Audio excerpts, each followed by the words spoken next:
c'est parti pour le premier podcast de Saderail, hashtag Mon Peloton bien sûr. On est toujours en duo avec cette première étape du Tour de France et cette victoire magnifique de Julien Alaphilippe ici à Landerneau où je me trouve. C'est pour ça que des fois peut-être ça va couper, peut-être qu'on va pas se comprendre avec mes invités du jour.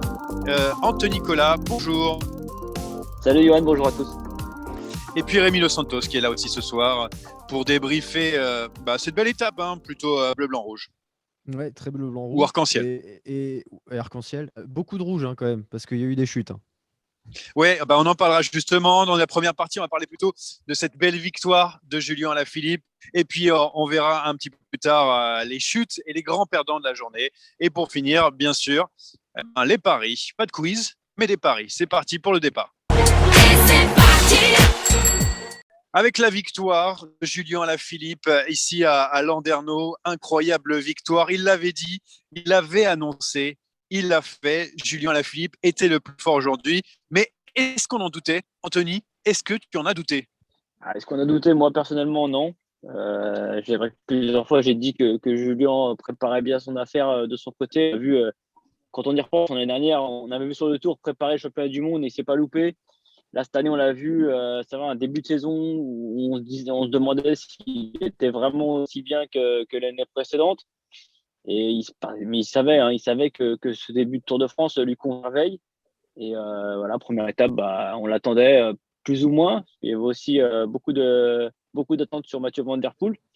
Mais Julien, on l'attendait, il a fait mouche. Première victoire pour Julien Alaphilippe après la naissance de son bébé.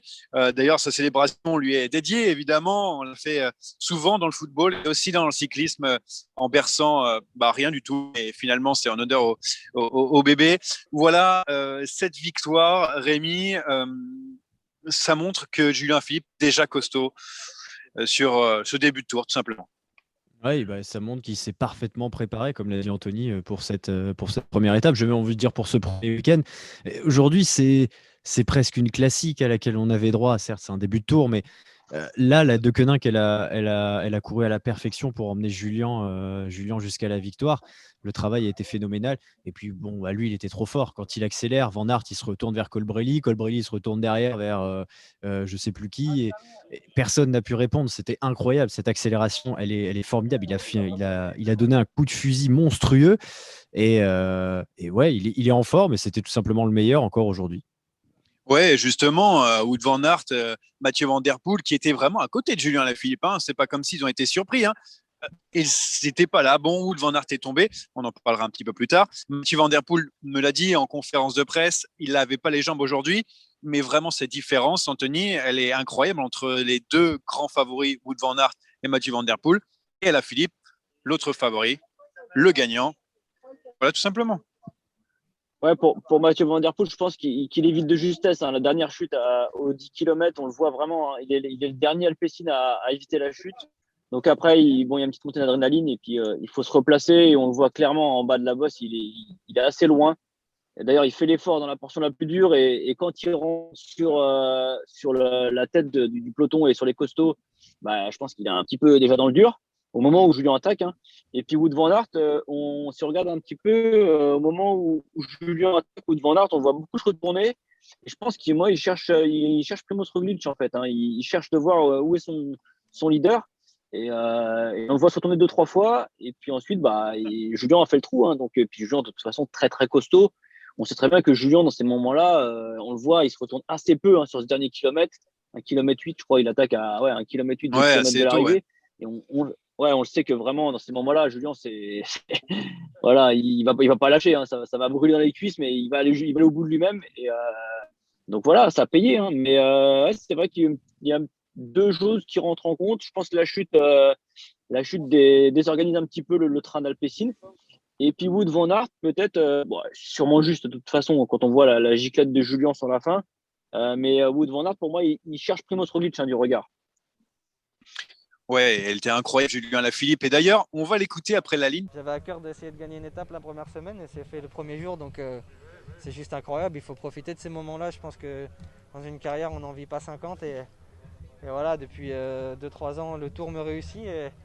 je me fixe des objectifs à chaque fois plus haut et là c'est un début de tour exceptionnel, quoi. Et être fidèle au rendez-vous justement. Ça c'est le plus dur, d'être là où on est attendu. Je suis parfois là où on m'attend pas. Mais là, j'avais une pancarte énorme et je suis content d'avoir réussi à faire ce que j'ai fait. Maintenant qu'on a entendu Julien Alaphilippe, voilà, qu'est-ce qu'on peut dire? Est-ce qu'il est marqué par cette victoire? Il n'y croyait même pas?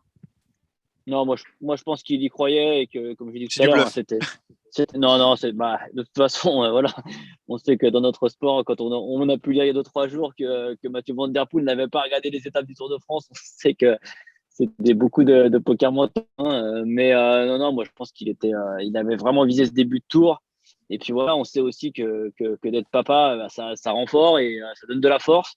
Et je pense qu'il avait vraiment à cœur de faire de faire un gros coup sur ce début de tour. Comme il a pu le dire, hein, il est souvent visé avec ce maillot de champion du monde. Il est surveillé, mais aujourd'hui, il avait beau être surveillé, c'était quand même lui le plus costaud. Ouais, on écoute aussi le cousin de Franck Alaphilippe. On lui pose la question, est-ce qu'il peut le garder plus de 14 jours cette année? Voilà sa réponse. Je ne sais pas s'il va le garder 14 jours. On va voir demain. Et puis après, surtout, s'il l'a encore au contre-la-montre, on verra, on fera le bilan après le contre-la-montre. Est-ce qu'il peut gagner ce Tour de France finalement? Enfin, en tout cas, garder ce maillot plus de 14 jours. C'était un petit peu la question qu'on lui posait. On lui disait, est-ce qu'il ne peut pas jouer le général? Là, quand on le voit aussi fort, est-ce que ça montre quelque chose ou ça ne veut rien dire? L'avantage qu'a Alaphilippe, c'est que ce début de parcours lui convient bien. C'est-à-dire que là, la deuxième étape, Mur de Bretagne, il est capable de gagner et encore de gagner même en prenant quelques secondes d'avance sur le reste du peloton. Le contre-la-montre, il perdra peu de temps, si ce n'est pas de temps, sur les autres favoris. Donc, il peut arriver sur la première étape de montagne vers le Grand Bornand avec un petit matelas. Finit pas au sommet en plus, donc il y a quand même des chances qu'il soit dans le coup. De là à dire qu'il puisse le garder 14 jours, je sais pas. Moi, je suis un peu embêté par cette victoire parce qu'il y a des gens qui vont croire qu'il va gagner le Tour cette année et j'ai peur qu'il ne soit déçu si ce n'est pas le cas. Donc, voilà. J'ai pas envie qu'il fasse de faux espoirs, qu'il donne de faux espoirs aux gens. Il va peut-être perdre un petit peu d'influx avec le maillot jaune déjà d'entrée. On sait que l'équipe n'est pas taillée non plus pour rouler tous les jours autour de Julien Alaphilippe. Donc ça aussi, ça peut compter, mais il peut le perdre un petit peu plus tard avec une étape de baroudeur. Sinon, les deux autres prétendants, Van Der Poel, Wout van Aert, ou peut-être un Colbrelli, un Sagan, je ne sais pas. Mathieu, est-ce qu'ils vous ont déçu ou vraiment c'est plus Alaphilippe qui vous a surpris, Anthony? Non, moi, honnêtement, quand le final, la côte, quand on a aidé un petit peu la côte, je pense que c'était quand même trop dur même si Colbrelli en ce moment marche très très fort. Je pense quand même que le bas de la bosse était trop dur, hein, parce qu'on voit on voit très bien hein, que fallait vraiment être un gros puncher quand qu'il attaque. Je vois pas un Colbrelli capable de rivaliser. Le seul pour moi qui pouvait rivaliser aujourd'hui enfin les seuls, je vais dire, c'était du Wout van Aert ou Mathieu Van Der Poel. Et après on a vu aussi un Pierre Latour hein, qui fait un beau contre, un petit peu tard peut-être, mais de toute façon il était juste parce qu'il perd du temps sur Julien au fur et à mesure de l'ascension. Donc non, clairement pour moi les concurrents directs aujourd'hui d'Alaphilippe, c'était Wout van Aert et Mathieu Van Der Poel. Et beaucoup ont été éliminés aussi par des chutes nombreuses sur cette première étape avec le retour du public. On va en parler dans le sprint final. Oh le coup de tête! Oh le coup de tête de Marco! Oh le deuxième coup de tête de Rencho! Oh que ça c'est pas bien!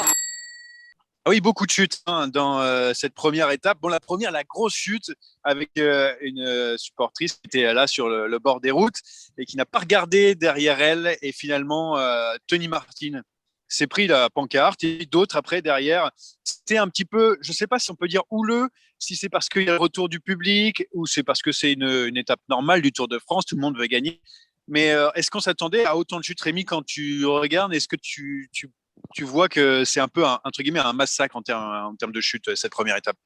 C'est plus qu'un massacre. On voit toujours des chutes dans les premières étapes d'un grand tour, spécialement sur le Tour de France.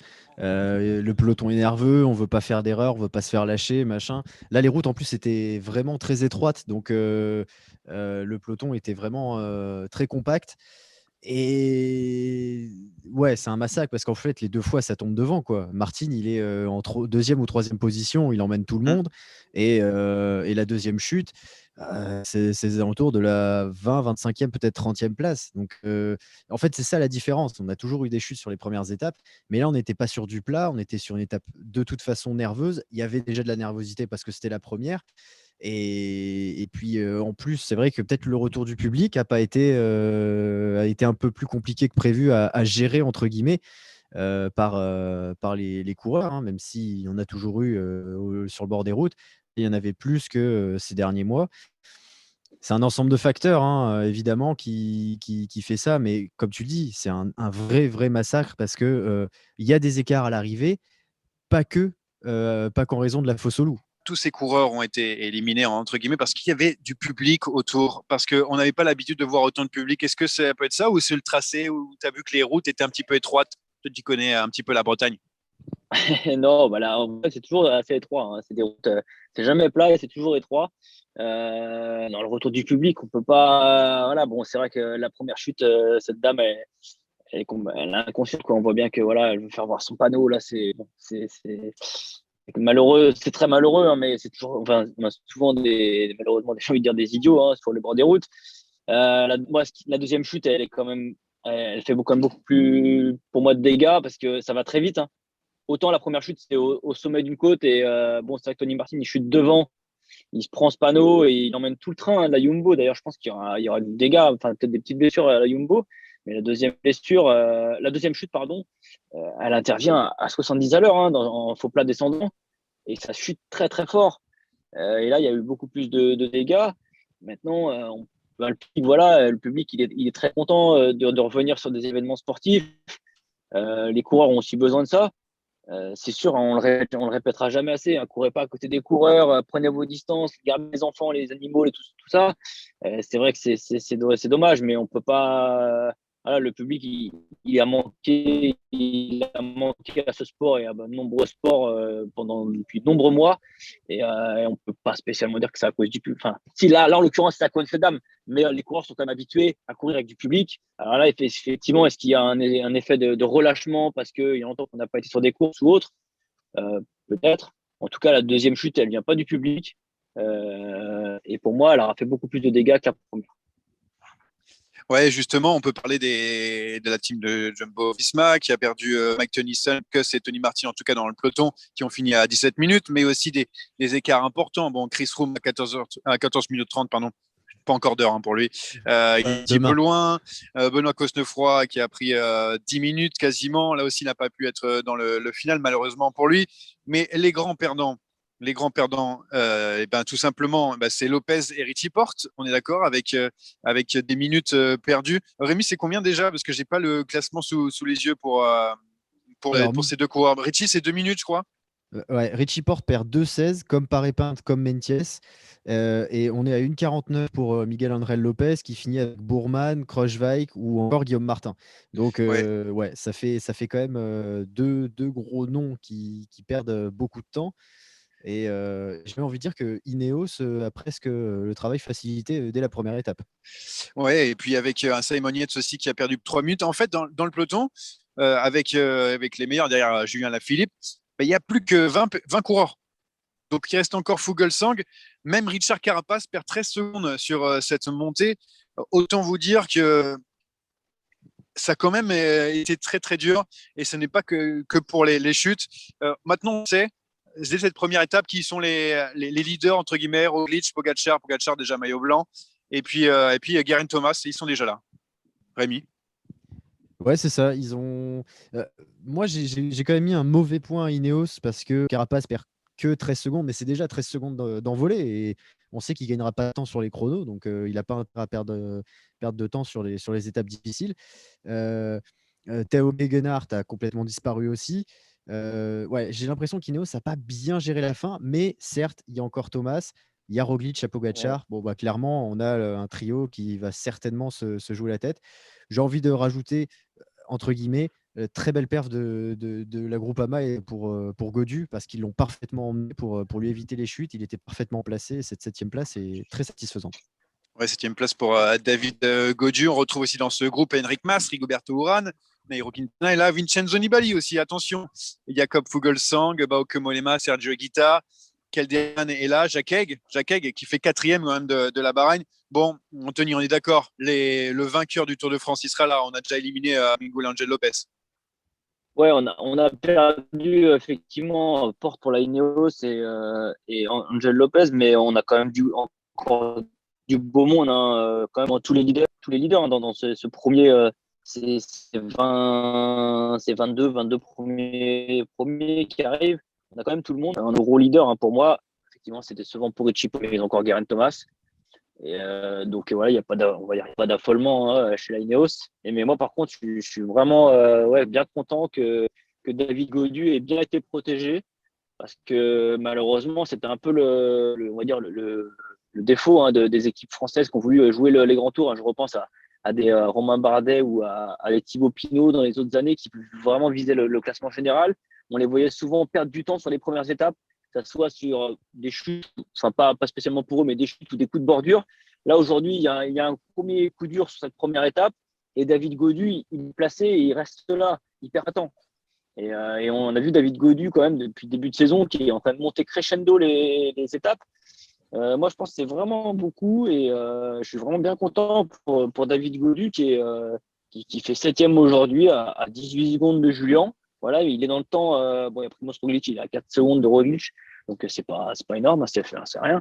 Mais non, je suis bien content pour David Gaudu. Bien, David Gaudu, il pourra aussi faire une belle performance demain, puisqu'on arrive aussi en côte, Mur de Bretagne, des routes aussi qu'il connaît bien, puisqu'il n'est pas très loin d'ici. Et ben, c'est parti pour les paris. Ah, c'est même pas vrai. Bon, qu'on mette les paris, c'est vrai. Mur de Bretagne, à peu près la même arrivée, plus dur, plus facile, seules les jambes parleront, j'ai envie de dire. Non, mais en vrai, c'est qui votre favori demain à part Julien Alaphilippe? Moi, je verrais bien Warren Barguil. Il a envie de se venger. Attention, Warren Barguil, je crois qu'il a été dans la deuxième chute. Alors, il faudra d'abord faire le point. Oui, il a pris 6 minutes, ouais. Ouais, j'espère qu'il n'y a pas de bobo. Non, moi, demain, je vois une vengeance, hein, une vengeance néerlandaise. En la personne de Mathieu Van Der Poel. Il est venu sur ce tour, il veut gagner une étape. Aujourd'hui, il s'est un petit peu loupé. Alors, peut-être qu'il n'avait pas spécialement la patte, hein, comme il l'a dit, mais il avait surtout un placement un petit peu compliqué avec la perte de son train. Moi, je pense que demain, Mathieu Van Der Poel, il va pas être loin. Et pourquoi pas aussi un doublé avec Julien, mais demain, je miserais bien sur Mathieu Van Der Poel. Mathieu Van Der Poel pour toi, Rémi Dos Santos, Warren Barguil, la grosse cote. Et pour moi, ce sera Michael Matthews parce que j'ai trouvé très bon sur ce final et il n'a été battu que par Julien Alaphilippe.